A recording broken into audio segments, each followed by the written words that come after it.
Welcome to another garden vlog. In the last vlog we talked about doing some like chestnuts on oaks again. The oaks are evergreen, so still got green leaves.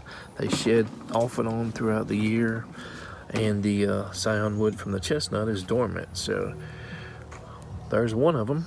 We didn't show you that on the video, we just talked about it. Small piece.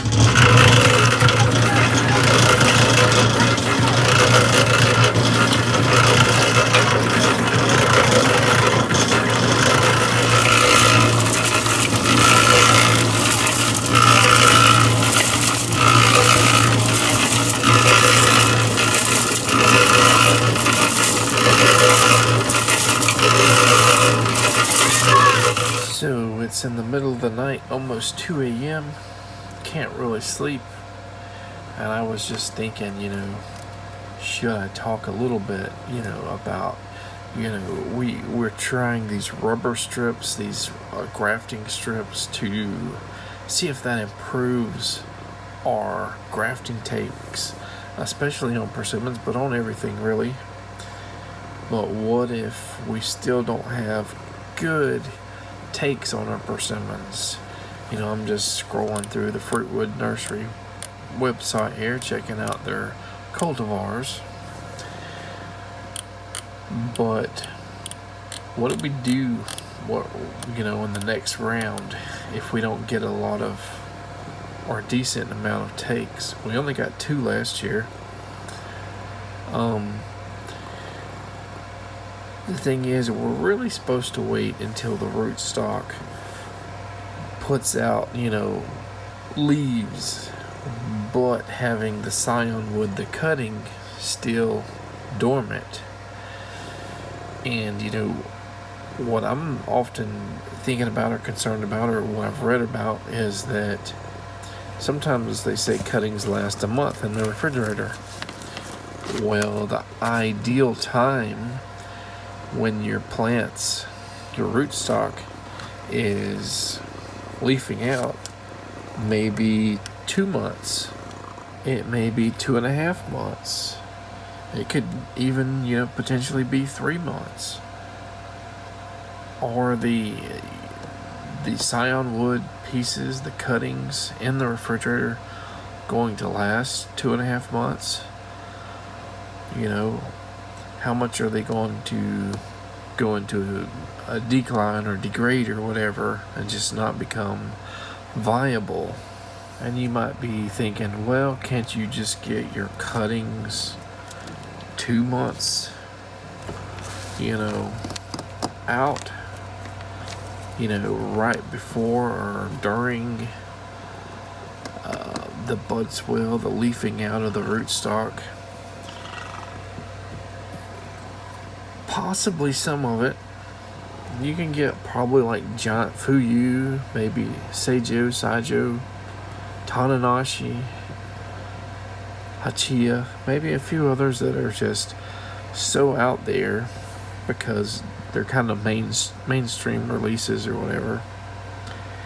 But your other stuff like chocolate, coffee cake, probably 99% of all releases out there are not as big as the fuyus and stuff like that. So they sell out, probably by end of January or super early February or whenever the nurseries release them. And you can't really go out a month or 2 later and get these cultivars, unfortunately. So that basically means that we would need to put them in the refrigerator for an extra month and a half, or more. That would be what the next round, the next steps would be, just to see if we get a better take or if things are less viable. And there's really no way of knowing unless you try it. But let's cross our fingers and just hope that we don't have to do that. And in my very limited experience, sometimes you take this rootstock and you never know if you're getting something bare root from a nursery, if it's going to take, if you treat it the best in the world, if it's going to survive. But I think persimmons are a bit finicky in that there seems to be, at least in my, like I said, my very small bit of experience, that if your grafts don't take, you chop that rootstock down too low for it to grow buds or whatever, it dies. Now, not in every case has that happened, but everything I put in the ground when I grafted and put things in the ground last year, none of those took, and I think the rootstocks that I put in the ground all died. I think most of the ones that I put in a pot, shaded, protected, I think even when the grafts failed, they survived. So I think that it would be a wise idea to do seeds, persimmon seeds, at least do an order every year, cold stratify them, put them in pots, have each year, once you get that 2-year, 3-year rootstock or whatever you need to match your scion wood with, always having it, available every year. You may not need to do that if you say, okay, I get 100, 200 seeds, that's going to last me 5 or 10 years. If you have all, close to 100% take. But as you see from last year, we had 2 take. Again, I'll probably say that several times. That is a very, very bad take. Now, even though I said most of the rootstock in pots that didn't take, the grafts didn't take and survived, they didn't come back with a vengeance. We got like it's like they did side shoots instead of just, and those side shoots are probably not as big around as like a lollipop handle. So hopefully this year they'll get enough growth on it so that the next year we might be able to graft again. So even if you got a survivor, it may not be big enough to retry that second attempt the following season. So I probably need to make it a point to, within the next month or so, grab, another pack of seeds from Etsy, Amazon, or eBay somewhere, and get them started. Because if we're going to potentially do this, we might need a lot of attempts. Now, the thing is, too, is I have, Scion is one of my favorites so far that I've tried, and I've only tried like Fuyu, Seijo, and Tananashi, I think. None of the other ones that I have produced fruit yet. Now, I did, I think, try wild American persimmon a long time ago. Wasn't the greatest thing. However, if I did have those successes and if I did have enough rootstock, I would be, backing up, multiplying my Seijo a number of times to give away, to have backups for myself, until, I find my next favorite, if that ever happens. Now, I'm still waiting for a small shipment from the Figaholic sale that they just started, a week or 2 ago. They just opened up orders, and I guess they're going to probably sell most, if not everything, before they close the orders. They still have a lot available as of tonight. Now, they sell mostly figs. They have something like 400 or so varieties. But they also have, I guess, pomegranates and, just a couple pomegranates and a few mulberries. Looks like they got Morris Niagara and a few others. Pakistan Taiwanese 4 Seasons, Demore 9, which is another super long, kind of Himalayan or Pakistan type, or red fruited one. Black Prince, which I think is a black fruit with white on the interior, which is, I think there's a few mulberries that have that are sort of white on the inside and black on the out, but it's still kind of unique because not many of them, as far as I know, have that. But yeah, I know I got a few little figs and a few mulberries, and I don't even remember which figs I got, so I'll have to see when we get that shipment in on Friday. And here we are on Etsy. It's not my favorite place, but it's that shop where you can find some kind of eclectic, list of materials, and a lot of times you don't find exactly what you want, but you might find some other stuff that you want, or I should say you don't find exactly what you're looking for, but some of the things that pop up is like, okay, they got some yang mai cuttings and stuff, and I even, believe it or not, I even thought of like getting a grafted one, despite them being super expensive.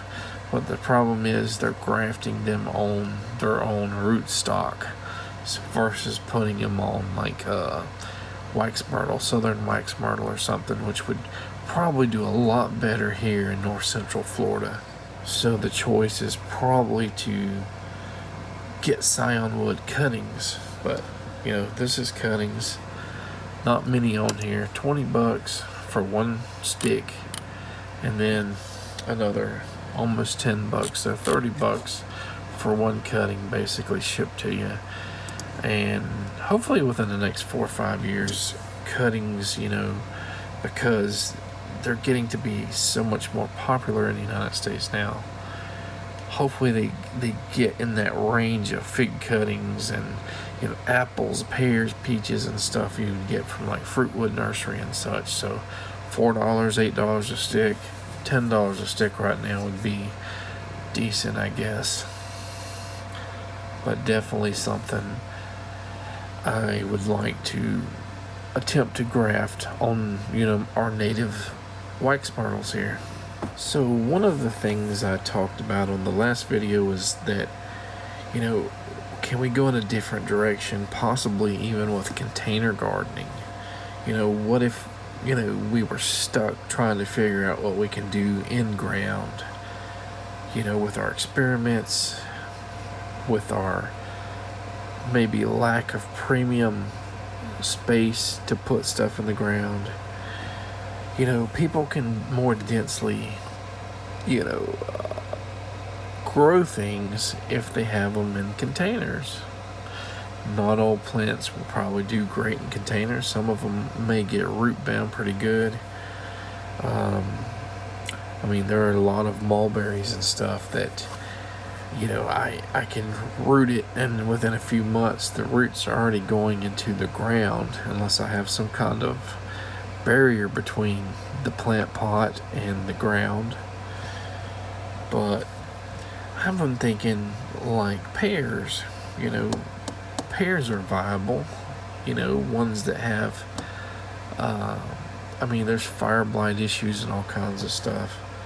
And as you know, we had those boring beetles that destroyed my Baldwin pear a year or two back, which is bad because it was a soft pear that was just so buttery. It was like one of my favorite pears for sure. Pears seem to be pretty easy to graft. So the only thing is, can I produce enough rootstock? Calorie pear, and I think there's one other type of rootstock that does really good with like flooding soil, like we have flood areas. But if we can do that and grow them in pots for a while, I'm definitely willing to try to say this is our next step, our next evolution on our little farm here, is to do a bunch of maybe some European or hybrid pears, but a lot of the Asian pears. And I don't mind crunchy pears. I just don't want them rock hard like those kefir pears are. And even pineapple pears, they got a better flavor for fresh eating than kefir pears, but they're pretty hard, I think. The Orient pear was a pretty kind of apple crunchy texture that's similar to an apple, but maybe not as good as an apple, maybe not as flavorful as an apple, but more flavorful than the kefir pears were. Definitely a good alternative, when you have so much disease pressure on apple trees. Is it possible too that we could have enough successes with growing for fruit, not just to potentially sell grafted plants to the public, but maybe to actually sell fruit at the local markets? And if you guys have been keeping up with this channel for 2 or 3 years, especially the garden vlog portion, you know that we had a really good year selling citrus, and then the next year not so good. And cat attack. And then we had a series of droughts really over the last 2 years, and we didn't get any fruit at all from some of our trees. We got our red grapefruit that we did from seed only had 2, and it dropped them prematurely. The Meyer lemon only had a few, and it looks bad after these freezes too. No citramellas this year, which is very surprising. We did have the marsh whites.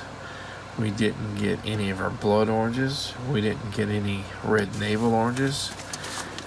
We got, some Sambokins, but I think it's probably being affected by greening. And there's that cat there wanting to make another appearance. But yeah, just there's no consistency with our citrus crops. And yeah, we've planted 2 sugar bales. Who knows when they're going to get into full production. They have some tolerance or resistance to greening, but are not immune to it from what I'm told. So without the consistency, it's hard to rely on those things to make money. And we made probably a few $100 on that first year, and then $0 for 2 years after that. Now, granted, we probably could have sold some of the marsh white grapefruits this year, and they were absolutely amazing. They actually tasted like real, the grapefruits that I grew up with in like the 1980s and stuff that I remember eating. Highly acidic, highly flavorful, just juicy goodness. So that goes back to, maybe pears would be more reliable. And you might even say, well, what happened to, wetland zone 1, putting sugar cane or something out there? Or, blueberries, or potentially putting blueberries, grafting them onto, native vaccinium species. For sugarcane, we've had limited successes where we had some. We were able to repropagate a few and, kind of expand the number that we had from 2 or 3 plants to, 5 or 10 or whatever. And then the numbers started dwindling down until, just a few years ago, we lost our last 1 or 2. And when I find them, at the nurseries or whatever, they're just way too much for one single plant from a single node. I just, knowing that we had such a decline that last time, I can't just justify the expense of trying to do it on, a moderate level to potentially just have 100% failure in 3 or 4 or 5 years. If I find me some sugarcane sticks somewhere, grocery store or whatever, that has not been disbudded, they say, well, it makes the sugarcane shelf life longer. Don't know if that's true or not, but it's also a way to make sure you don't propagate the sugarcane, because it will not root and put out new leaves if it doesn't have buds on it. As far as blueberries, I did try to air layer some native vaccinium species last year, and they didn't take. They slipped a lot. None of them rooted. That doesn't mean I couldn't graft onto the existing plant, but I was wanting to really just multiply that plant and be able to move it in different areas so that I could have more rootstock to graft onto. Mainly talking about sparkleberry, but I did another one that I tried to air layer that didn't take either. But sparkleberry may not be the best for that wetlands area, because I don't think they like wet feet as much as even the nursery blueberries that you get at the nursery. I think they're more water loving than sparkleberry. In all the years and the many blueberry plants that I have tried to grow, I've lost almost all of them. I have one or two that might still be alive that haven't really produced any berries, either at all or not after that first year or two. And I've probably killed off 30 or 40 plants or more. I've put them high and low. I've put them in shade and full sun, everywhere in between, except maybe the wettest, part of wetlands. So, we still got some experimenting to do, I guess. But anywhere that it was semi-dry or moderately, somewhere in between, all of my blueberries pretty much died. So after our Figaholics shipment comes in and we do our rooting or grafting attempts, do we do any more orders, at Fruitwood or somewhere else, before calling it officially no longer a soft closing of the season, but we're done. When are we going to call it that after this?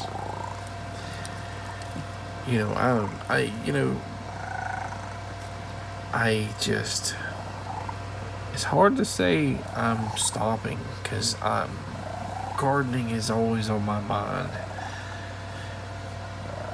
You guys have seen that I haven't put a vlog out every day or two like I sort of used to, because it's just impossible to do now. But still, when I come out here and talk, I'm talking about ordering stuff, or I'm grafting or doing something, or have good plans or cool plans, I think, or we're hopefully not talking anymore about freezes and frost. But fingers crossed,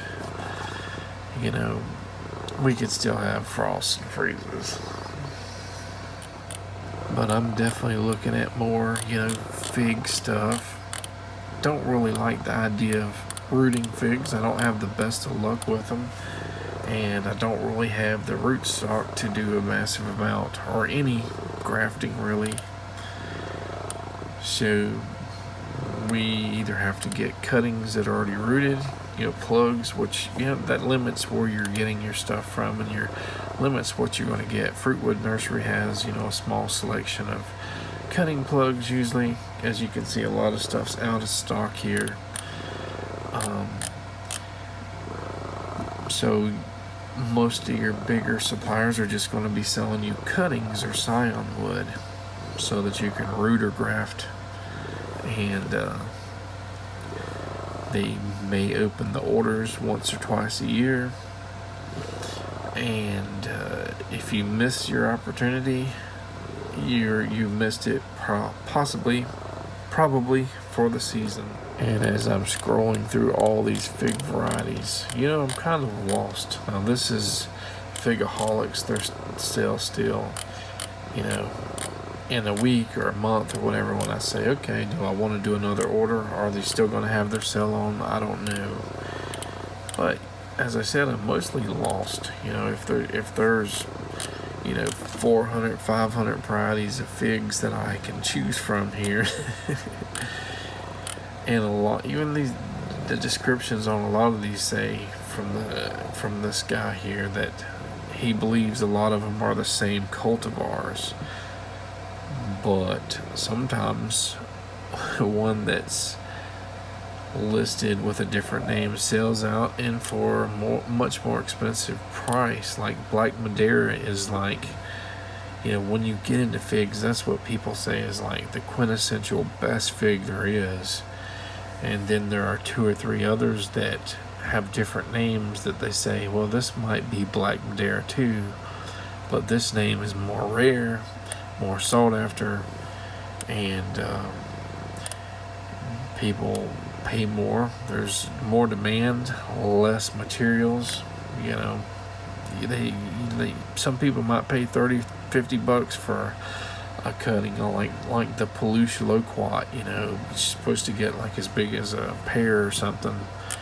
It's supposed to not really taste as good as a lot of the other loquats out there, but cuttings and grafted Peluche loquats go for a pretty high premium, kind of like the Yang Mei or Yang Mai fruits, because they're just, even though they're in demand, there's just not, I guess, a lot of material out there in America yet. But if I have the choice of 3 or 4 or 500 different cultivars of figs, I'm just going to be like lost at sea there. I'm, kind of looking at berry flavor figs, and if it says it does well in the south or humid places, that's a plus. If it says it doesn't, like Black Madeira, Violet de Bordeaux, they're not quite humidity tolerant. They split and stuff. So there's keywords that just catch my eye, but there are so many varieties, even if you just look up like berry. So let's just say berry. So all this stuff here, berry. See, there's dozens, if not 100 here that say berry flavor. Let's see, can't really see the cultivars there, but here we go. Berry. Okay.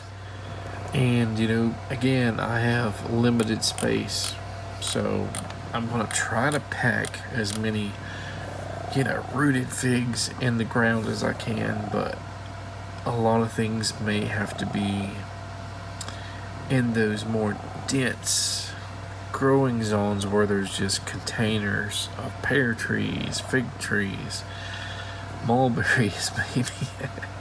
Well, Friday is pretty much come and gone, and that delivery that's supposed to have been earlier today never showed up. It looks like it may be still in California, not Florida. Well, it looks like it's very dreary, windy, kind of humid, kind of cool.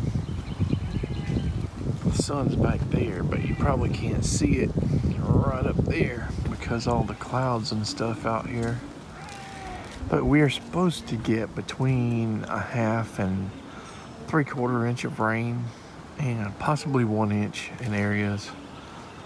After this is like the second year of drought, supposedly a 26-year whole-time drought or whatever, worst drought in 26 years. Supposedly the potential for tornadoes in the area later on today.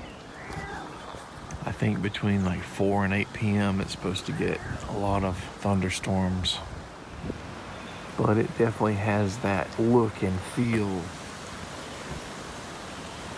like, you know, right before a hurricane is fixing to hit. I've been through plenty of hurricanes here. Well, I've been going around and just making sure everything's uncovered. Tropical guava, even though it could be toast already. All the jaboticabas and stuff. What's interesting is that I just talked to a nursery guy yesterday, which owns a legitimate nursery. Does his own, you know, plums, persimmons, peaches, nectarines. You know, does his own grafting, grows his own rootstock from seed and all that stuff.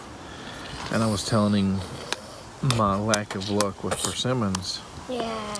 And he asked a few questions, and then he says, "You're not feeding them enough." He says, "I feed them liquid fertilizer every single day, and I get almost 100% take on it." I told him the ones that I had in a pot, in a container, that I could move to the shade and stuff, seem to have a better take rate versus ones in sun or in ground. He says it doesn't matter what sun or shade or anything you have.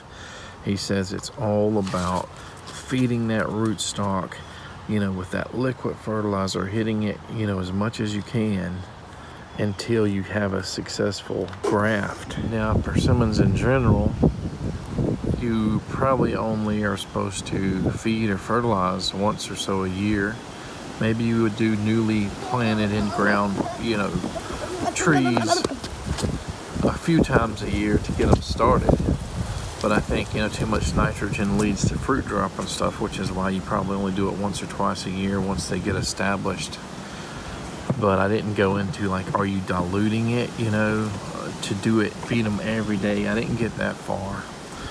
But, you know, I'm just kind of wondering if that's a way to try to steer competition away, you know, or if it's true, or if you can actually have a better take rate.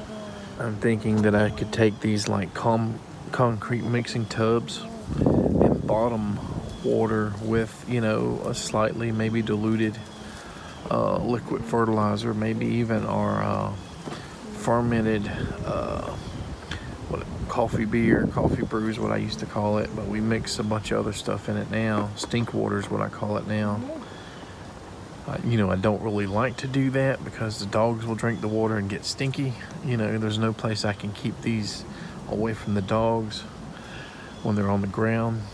But that might be an option to, you know, water them and recollect the water so it's not just all going into the ground. A lot of times when my plants get a little you know, like that guy there, a little droopy and stuff, I'll bottom water them for a while. Certain ones seem to perk up a lot better than others. You know, we got a bunch of that cold weather hit that guy, and we had them inside for extended period of time, which dries them out and makes them more stressed. But maybe what I'll do is do 50% of them that way, 50% of them in the shade, just, you know, mist them and water them when they're dried out, and see if there is a difference between the take rate with ones that have high nutrients in their bottom water feeding versus not feeding much. Or maybe we'll hit them one time. Maybe I'll hit the ones that are not going to go in these buckets once with food, and the other ones will just like have it daily in their little whatever containers we have. Even that container there will hold water. You can have an old pot or anything outside. Well, we got the rain.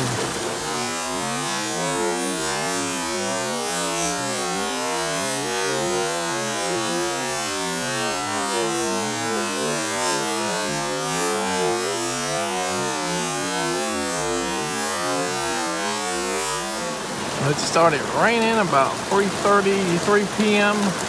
Light sprinkling, got just a little bit harder as the day's gone on. It's about 5:10 p.m. right now. You know, it's been quite a few days since I did any videoing on this vlog here. And with Walmart, we found these, I think they're grape hyacinths. They smell wonderful. Kind of like gardenias, but they're not overpowering. You gotta kind of get close to them than something like a gardenia or a magnolia blossom. Very nice.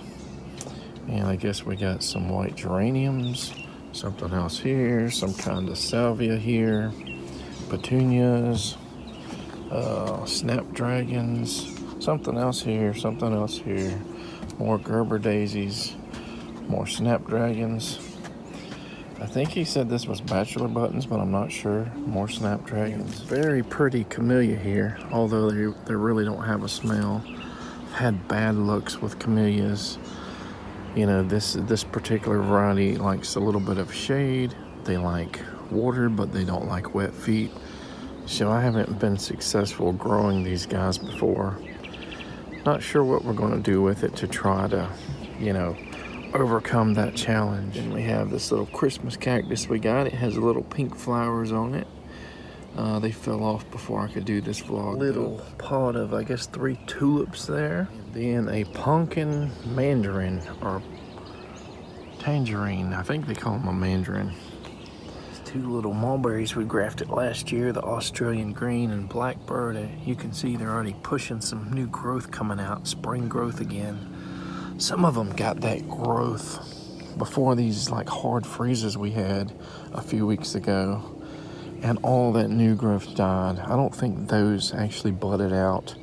So they're probably pretty good. Probably no damage from the frost or anything.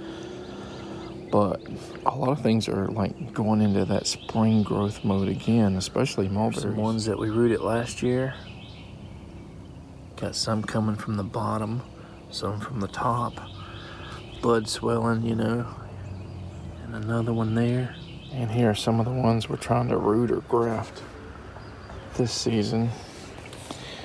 You can see you got some, you know, these are mulberry cuttings. They got new growth on them over there too. And that little bit of mulberries. And even those ones right there, you can see those little buds and stuff on them. And here's a few more. I got a little bit of bud swelling on this 5-in-1 graft here where the Wakisa there has a nice bud. And you know, there's one here on the Black Beauty. Here's one about to push through here. That is the Pakistan. And there's one right there. And I don't know what that is. I got it labeled, but the labels are wrapped up there. And then there's one way down here, but I can't tell. That could be dead. It's a little side graft. That's a boysenberry, I think I put there. Wasisa or Wakisa there has a nice bud. This one I think is the same, but I don't see any green there, so it's hard to tell on that guy. And here we are back at our finicky comfrey. You know, it's always happy or sad. And you know, you would think that it's such a northernly plant in the United States that it wouldn't be affected by those freezes, but you know, the top growth died in Florida freezes. And you know, summers, full sun makes it droop, might die if you don't put it in shade, or you know, it's an understory under an oak tree or something like that. But this is the only one we've had survive. You know, a couple in the ground, they all perished. So I went around off camera and looked at a few of the other things, mulberries and a variety of things, just to see what I might can see extra cold damage, see if anything that looked like it was potentially dying was coming back. Looked at a lot of other mulberries and stuff. You know, I'm not going to show every little bit of mulberry that has a new bud swelling or new leaves. You know, that would be another 10 minutes of boringness.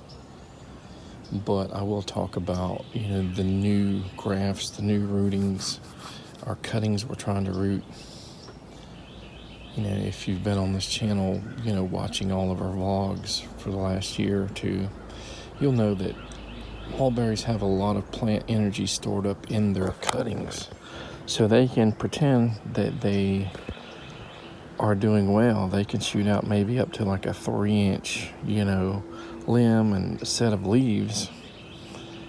And you're like, okay, this graft took, these cuttings look good, you know. And even like the Black Morse Niagara cuttings are infamously known for like 2 or 3 months after you plant them in a pot, shooting out new growth only to find out that it used its stored plant energy to push that growth out and never produce roots. So, moral of the story is never to trust new small limbs or, up to 3, maybe 4 inches of growth as an indicator for a graft or cutting to have, taken or succeeded. I can almost guarantee that all of those, despite all of these cuttings here having, new leaves budding out, and that one, and a variety of containers of mulberries, then not all of those that are showing signs of life are going to survive and root. Possible that very few will, even though, you see it. You see the new leaves, the bud swelling. Well, it is another day, and almost every day I've tried to add some sort of nutrients into these grafted plants that we did, especially the persimmons, but the mulberries too. So, we don't have them on a drip line, injecting fertilizers in their water drip system or anything like that. And I probably missed a day or so just because I was so busy. I've been doing coffee, tea, our stinkwater, and we have different levels of stinkwater. We have some with a little bit of stuff in it. We have stuff with a lot of organic matter. And then we have that one container where it's like stinky. It's got some eggs in it. It has a little bit of oils in it. It has a little bit of dairy in it, maybe. Just as an experiment, we did it. Now, that is the stinkiest mess. And, it looks like vomit, when you're putting it in your bottles and stuff. And it really, really stinks.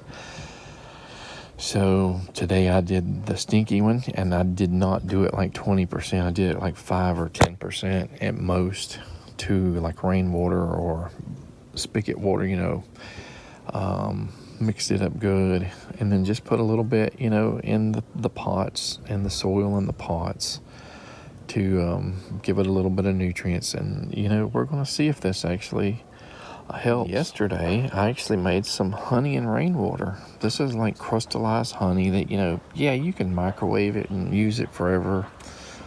But, it's a pain in the butt to do that way. So I set it outside, got some sun to melt it a little bit, and just pushed it into a water container, a gallon container. Mixed it really well with water. And if you use super cold water, it's probably going to solidify it. But if you use like outdoor temperature water at the same temperature, it's going to mix into that water some.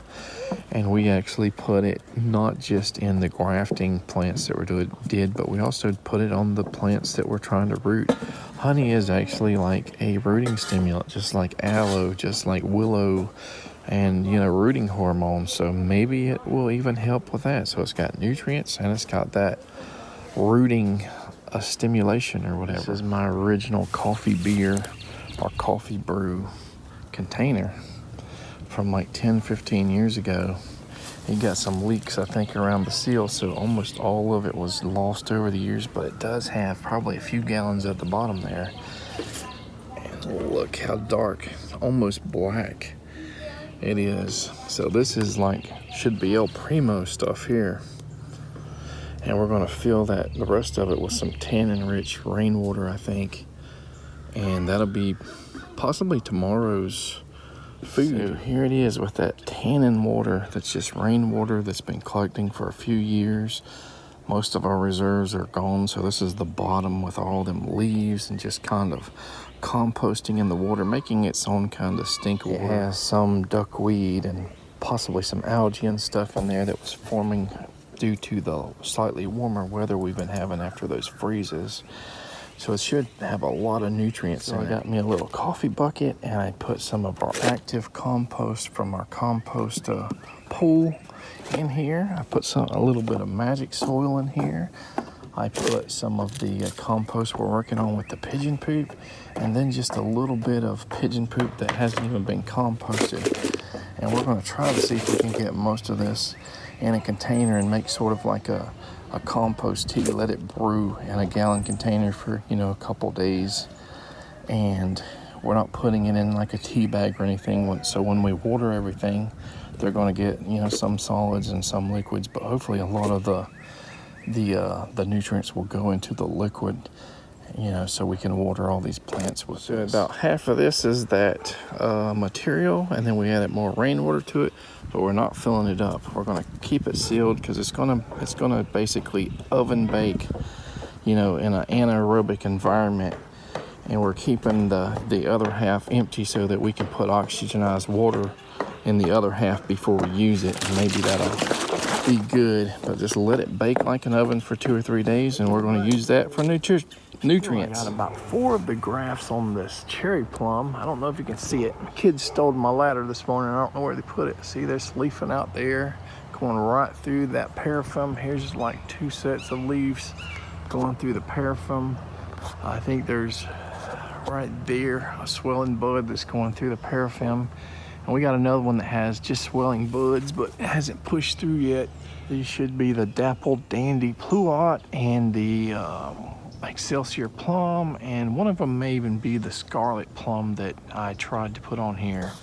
These other pluots and stuff are looking green and healthy. Most of them do, at least. They just haven't started pushing any buds out.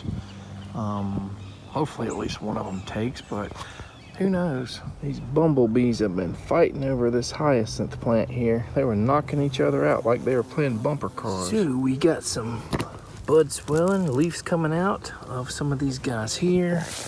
Definitely at least 1 Chinese hawthorn, if not 2 or 3, and definitely 1 to 2 medlars here. Look, this is a medlar. This may be a medlar too. Of course, I only had so many labels. That's definitely a medlar. These are all dark. And then this guy here has 1. I think there's a bud right behind the label. So 2 buds right there shooting out. This is definitely a parasol Chinese hawthorn here. And we put it right below the last red sun that we did that did not take. So same type of graft, just like 4 or 5 inches lower. Well, it is the next morning, and we've had a few days of pretty humid, warm days, not super cool nights. But tomorrow night, Monday night, we're supposed to be down to the low 30s unless the weather changed. I haven't looked at it in a few days, so it could be higher, it could be lower. But possible 2 days of frost or freezes. I was looking at the old grafts from last year on our mulberries last night and this morning. And, you know, 3 of them had very small diameter growth.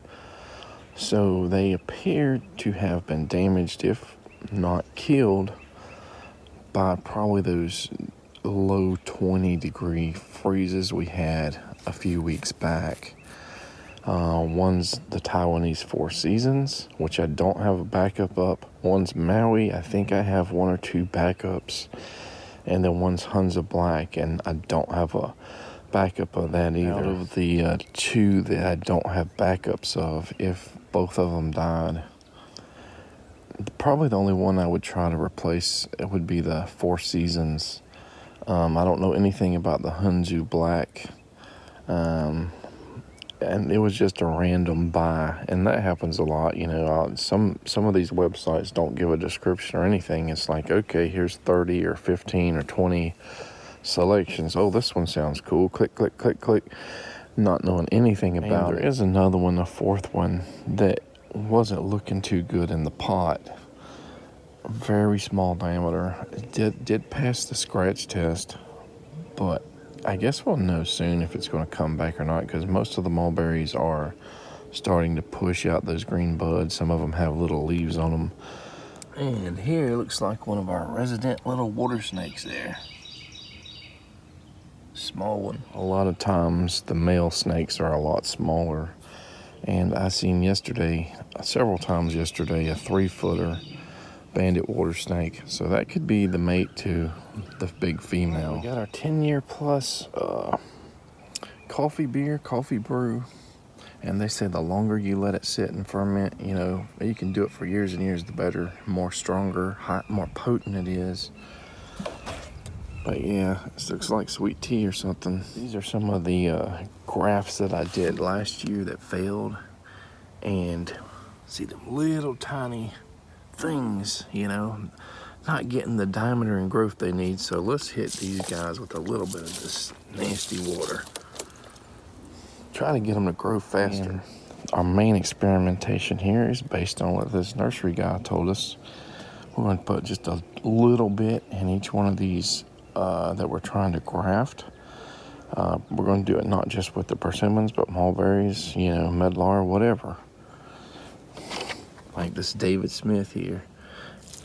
Again, they'll probably put, you know, just a small amount of fertilizer in their water drip lines. So it's not concentrated, it's very diluted. And supposedly they do it every day. So just get a little bit, don't put a lot, because I imagine if you did like a full fertilizer every day, you would probably kill the plants.